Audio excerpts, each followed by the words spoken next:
విజయార్య క్షత్రియ గారు, నమస్తే, చెప్పండి. విజయార్య గారు, మొత్తం మీద బీసీ సంఘాలను ఒక తాటిపైకి తీసుకొచ్చామని ప్రతి ఒక్క పౌరుడు రేషంగా ముందుకు వచ్చిన నేపథ్యం ఉంది.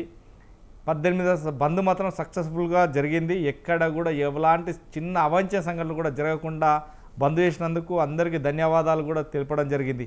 కానీ ఇదంతా చూస్తే కనుక ఓకే, కానీ బీసీ నినాదం ముందుకు పోతున్న తరుణంలో ఇటు కాంగ్రెస్ పార్టీ కావచ్చు, అటు బీఆర్ఎస్ పార్టీ కావచ్చు, ఇటు బీజేపీ పార్టీ కావచ్చు, మద్దతు తెలిపిన నాయకులు మాత్రం ఎక్కడా ఆగపడలేదు, ముఖం మాత్రం చాటేశారంట. అంటే లోపల మనోవేదనకు గురయ్యారా? బీసీలు ఇంత దారుణంగా ఇంత మొండిగా ఉన్నారు, ఇది తెలంగాణ రాష్ట్రం సాధించిన తీరుగా పోతుంది అని గిట్ట అనుకున్నారా? ఎందుకని వాళ్ళు ఆగపడలేదు? అంటే నేను మీరు అన్నట్టు నేను అనలేను కానీ పార్టీలకు అతీతంగా చెప్పచ్చు, తప్పలేదు. మీరు అన్నట్టు నేను అనలేను కానీ అయితే వాస్తవంగా అయితే అని అంటే ఇప్పుడు వెంకటరెడ్డి చెప్పిన ప్రతి ముచ్చటతోటి నేను ఏకీభవిస్తున్నా. ఈరోజు బంధు అనేది చాలా చక్కగా జరిగింది. అందరి సహాయ సహకారాలు ఈ బంధుకు మరి సహకరించినాయి. అందుకు గాను బీఆర్ఎస్ పార్టీ తరఫున మేము కూడా ఆనందంగానే ఉన్నాం.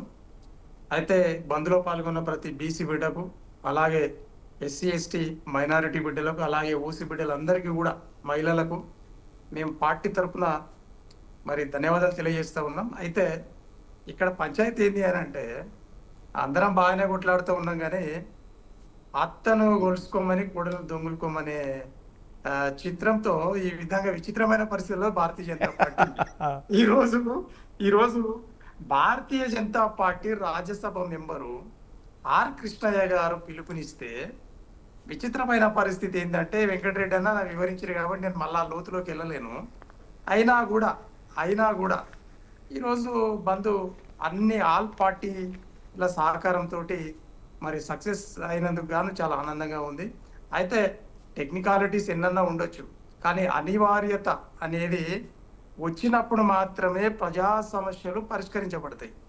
అనివార్యత క్రియేషన్ అనేది కూడా క్రియేటర్స్ అనే వాళ్ళు కూడా ఉంటారు. దానికి సమయం సందర్భం అవసరం. అయితే అనివార్యత ఏంటి అని అంటే 75 ఏళ్ల నుండి బీసీ ఎస్సీ ఎస్టీ మైనారిటీలు అనబడేటటువంటి బహుజనుల రక్తాన్ని తాగిన కాంగ్రెస్ పార్టీ బుద్ధి వచ్చి చెంపలేసుకొని ఈరోజు విధిలేని పరిస్థితులలో మళ్ళీ నేను ప్రధానమంత్రిని కావాలి అని అంటే ఈ మొండి మోదీ గారిని వదిలించుకోవాలంటే ఇక బీసీలే మార్గం రా బాబు అనే పరిస్థితి రాహుల్ గాంధీ గారికి, సోనియమ్మకు ఏర్పాటైంది.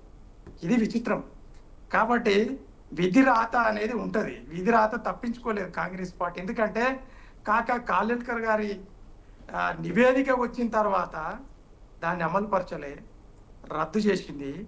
అలాగే మండల్ కమిషన్ వచ్చిన తర్వాత 10 ఏళ్ళు తాత్సారం చేస్తే మొరార్జీ దేశాయ్ గారి పరిపాలనలో అది మళ్ళా బీపీ మండల్ కమిషన్ పడితే అది విపి సింగ్ గారి 1990 కొల్యూషన్ గవర్నమెంట్లో మండల్ కమిషన్ కాన్షీరామ్ గారి ఉద్యమం ద్వారా 44 రోజులు చక్కాజామ్ చేసింది బీఎస్పీ పార్టీ. ఆ బీఎస్పీ పార్టీ కాన్షీరామ్ గారి పుణ్యాన 44 రోజుల ఉద్యమం పుణ్యాన, మండల్ కమిషన్ పుణ్యాన ఈరోజు కనీసం ఆ బీసీలకు అంతా ఉన్నది. ఆ చరిత్రను వదిలేస్తే మళ్ళీ బీసీల కోసం జరిగినటువంటి మహా ఉద్యమానికి పునాది రాయి ఈరోజు తెలంగాణలో పడ్డది. ఆ తెలంగాణ ప్రభుత్వానికి కూడా మేము ధన్యవాదాలు తెలియజేస్తా ఉన్నాం. ఎందుకనంటే ఇది ఎన్నో రోజుల నుండి నాకుతున్న పంచాయతీ. అయితే మేమేమంటున్నామంటే మళ్ళీ కొత్త డిమాండ్ కాదు, ఇది పాత డిమాండే. మేము చట్టసభలలో 51% నుండి 56% ఉన్నటువంటి, అంటే ఎమ్మెల్యేలుగా ఎంపీ సీట్లు, ఎమ్మెల్యే సీట్లు, రాజ్యసభ సీట్లు, ఎమ్మెల్సీ సీట్లు బీసీలకు ఈ లోకల్ బాడీస్తో పాటుగా మేము బీఆర్ఎస్ పార్టీ తరఫు నుండి మేము ప్రతిపాదించినాము. మా కేసీఆర్ గారు, కేటీఆర్ గారు అధిష్టానం ప్రతిపాదించింది. దీంతో పాటు ఖచ్చితంగా చట్టసభలలో బీసీలకు ఇవ్వాలి. మేము దానికి మద్దతు పలుకుతాం. ఎందుకనంటే ఒక ప్రాంతీయ పార్టీగా మేము సాధించలేనిది దాంట్లో కాంగ్రెస్ పార్టీ ఒకవేళ చట్టసభల బిల్లు పెడితే కూడా మేము దానికి మద్దతు పలుకుతాం, బీజేపీ తోటి కొట్లాడతాం, మేము కలిసి వస్తామని చెప్పేసి మా బీఆర్ఎస్ పార్టీ అధినాయకత్వం చెప్పడం జరిగింది.